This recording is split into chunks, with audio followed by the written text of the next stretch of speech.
Hi everyone, I wanted to make this extra video so that I could address some of the comments on my part 1 pertaining to my statements about classic mode. Many of you helped me come to the realization that I needed to upgrade my PS4 copy to the PS5 version in order to see what you all were seeing. I really can't tell you how grateful I am for that, and I think that's part of what makes our culture of video game playthroughs and streaming so valuable. So first and foremost, thank you. Could or even should Square Enix have released a patch for the PS4 version that brought those same changes to classic mode you all were seeing on PC and PS5? I would say yes, but that's beside the point. I did just kinda want to touch base on this because I feel like, helpful though they may have been, the comments veered from my main point on classic mode. This inevitably happens with the creative process. You intend something to be interpreted one way, and your audience runs with what you put out there in their own unique, unexpected ways. Don't get me wrong, I think that's an incredibly beautiful thing that speaks to the collaborative nature of all of this. Don't stop doing that. It's created, at least for me, some valuable conversations that make me appreciate this project and ultimately the FF7 remake so much more. God, what a world that that's something we can all do together. That's pretty cool.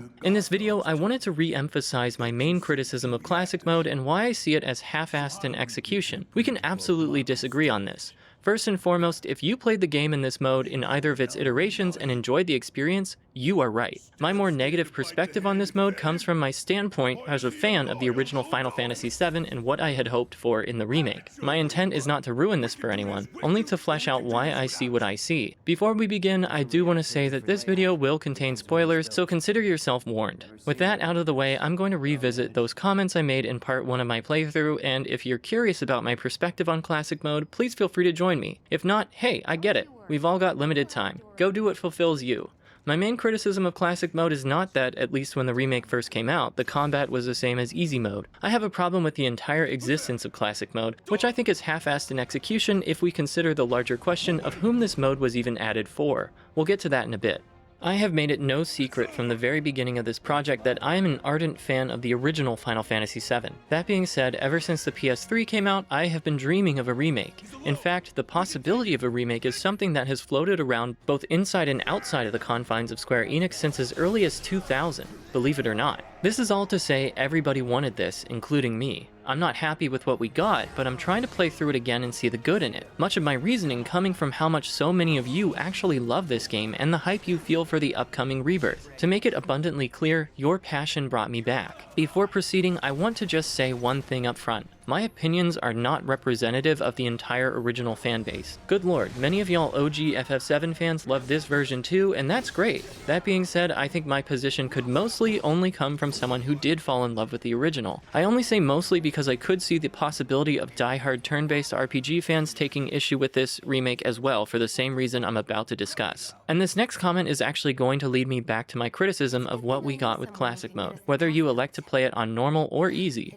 I wanted a remake just as much as anybody else, but I wanted it to be turn-based like the original. I hate action RPGs because I suck at them. That's not a criticism against Square Enix's choice. You've got to make a choice there, and it's going to make some RPG fans unhappy. There's the rub. My problem with classic mode is Square Enix clearly thought they didn't have to make a choice, or at the very least be held accountable for the choice they did make. To me, it seems like they tried to hedge their bets. They knew updating anything to the original, whether it was character development, plot, or battle system, had the potential to be negatively received by the original fanbase, something they tried to mitigate, I would argue, in their entire approach to the remake, from the game's design to the storytelling. Yeah, there will be a separate video on those fucking Dementors. Potentially pissing off the original fanbase, whether in whole or in part, is just a risk you have to be willing to take with any remake because the existence of the original is part of the remake's raison d'etre. Part of.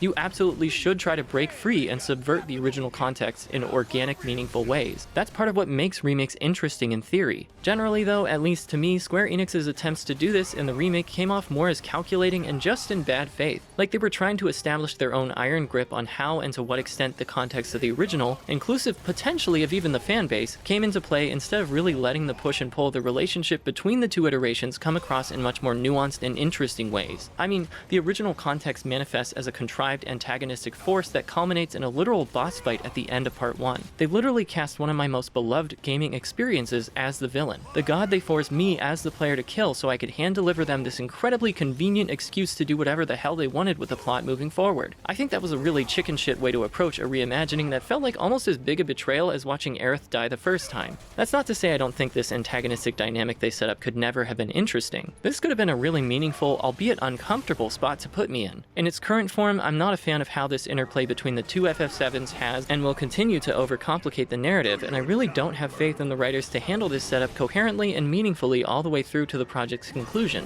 Although, my inner Lacanian actually finds the reimagining's assimilative/annihilative stance toward the original incredibly fascinating. Might be high time I dust off my copy of VII. I know remakes don't have to be one-to-one, and I don't really think they should be, or else what's the fucking point? But if they wanted to improve the narrative and give it their own spin, they should have just done it. This meta-contextual bullshit just overcomplicates things unnecessarily and, again, feels like a calculated move to preempt any negative response from the original fanbase about updates to the plot. We're going to bring in the original context for you. We'll dress it up our way, do all the interpretive work. Don't you worry your pretty little heads, just keep hacking away at those pesky whispers. And hey, I get it, I'm old. I'm not as relevant, nor should I be. Though this is a remake, it's a game in its own right too. You're gonna grow your fan base because you've created a shiny, new game with, honestly, some really amazing smart gameplay features. But in this game's specific case, it's also a remake, and Classic Mode was clearly an attempt at keeping as large an amount from the original fan base along for the ride. I just don't think the inclusion of it, and how it was executed either at the game's initial release or currently, was the bone Square Enix thought they were throwing us original stands. And my interpretation that Classic Mode was Square Enix's attempt at throwing us original stands a bone hinges on an understanding of generic conventions and some of the word choice in the menu options you can adjust right before starting the game. Let's start with the conventions. It's certainly unusual for something like Classic Mode to exist in an action RPG, though I would actually find it a welcome addition to this class of RPGs if better executed. There's definitely a well-established precedent for a tiered difficulty scale, but not something like this. Had there been a well-established precedent for a mode such as this in this industry, it would be irresponsible to read much further into his presence here. The facts being what they are though, Classic Mode as implemented in the FF7 remake is a unique design choice that Square Enix made because they felt it was necessary for this game's specific rhetorical situation. Given that it is a mode of play that only impacts the player's gameplay experience, logically it was designed and implemented for a certain type of player they anticipated would be part of the larger audience comprising the player base. And we should absolutely consider for whom. And well, it's kinda in the name, Classic. It's a nod to players familiar with the original experience. I think it can also be for those of us who just suck at action RPGs, but Classic is a very pointed title for this mode that ultimately attempts to acknowledge and appease a subset of the game's anticipated audience. Now let's consider things straight from the horse's mouth. Whether you're playing the PS5 version or the PS4, true normal mode still includes the text, quote, "Select this if you want to fully experience battles as well as the story," end quote. This implies that the only way to fully experience the game is designed is to play on normal mode, or if you prefer a bit of challenge, hard mode. That being the case, Classic Mode, by virtue of its not being the true normal mode in either of its iterations, is for those who instead don't want to fully experience a part of the game as designed, namely the action RPG combat, and instead want something that feels more like the original, as implied by the name designation of Classic. As stated above, if the only thing that changes is what the player is tasked with, then Classic Mode was designed in anticipation of a certain type of player. Calling it Classic is a pretty dead giveaway that Square Enix had the original fanbase specifically in mind, particularly those of us they anticipated might not love their landing on an action RPG experience for the remake. I gotta be honest though, at first I was delighted by the idea of Classic Mode. I felt seen. My characters would take care of the more mundane combat actions that had been bogging me down in normal mode, allowing me to focus on action gauges and my overall strategy, or lack thereof, let's be honest. I've said this before, I'm not dumb, I just think slowly. I don't like to multitask. Classic Mode seemed like a good compromise at first. After all, battles are won and lost as a result of the decisive actions you take, not any of that hacking, slashing, dodging, and blocking, right? Well, that seems to be what Classic Mode purports. We'll take care of that for you so you can focus on action gauges and take your time, you special little snowflake. And hey, we'll also let you take back command as you see fit. We totally know that you understand how nuanced our combat really is. The reins are yours again, whenever you wish. The problem I see with Classic Mode is that even how it's executed draws attention to the fact that this game really and truly was designed to be an action RPG, which again, is also made blatantly obvious from the in-game text descriptions of the various modes of play. There's just no way around it. Whether you are in the driver's seat for it, or you put the game's AI in charge, someone or something is still doing that work. It doesn't just go away with Classic Mode. And that's ultimately what makes Classic Mode come off as half-assed in my opinion. It gives the appearance of Square Enix extending an olive branch to the original fanbase, while also putting the entire onus of the apparent compromise on the player. This is still going to be an action RPG whether you want to participate fully in that experience or not. We've given you your out, deal with it.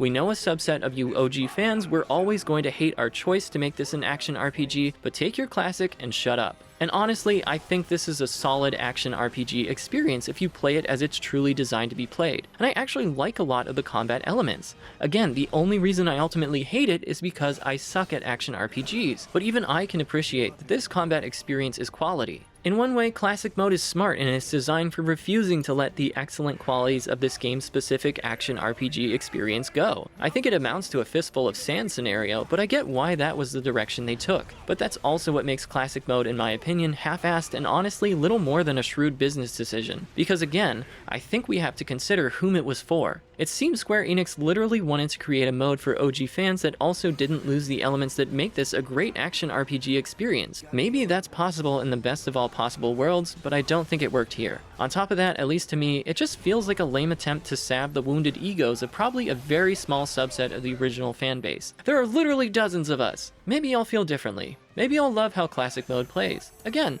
that's great. It didn't work for me, but these are just my opinions, my perspective coming into this as an original fan. All of this is to say, I want to love the Final Fantasy VII Remake just as much as any of you. As mentioned, I've been dreaming of the possibility of one since the days of the PS3, but I wanted turn-based. I think Square Enix needed to make a choice and just land on action RPG and deal with, again, probably only a very small subset of the original fanbase's ire. They clearly thought they didn't have to make a choice, and honestly, I'm really pissed about that. And maybe someday we'll get to the point in game design where we don't have to make that choice. But in our present context, it comes off as bad faith because again, though I loathe action RPGs, I have played and enjoyed my fair share. Because the primary component of an RPG, action or otherwise, is the story, though I will without a doubt suffer through it. Any action RPG with a wonderfully engaging story and world to get lost in is always worth it in my book. You know how you could have won me over more effectively than Classic Mode? Excellent storytelling. Instead of hedging your bets, you really should have put more effort into that.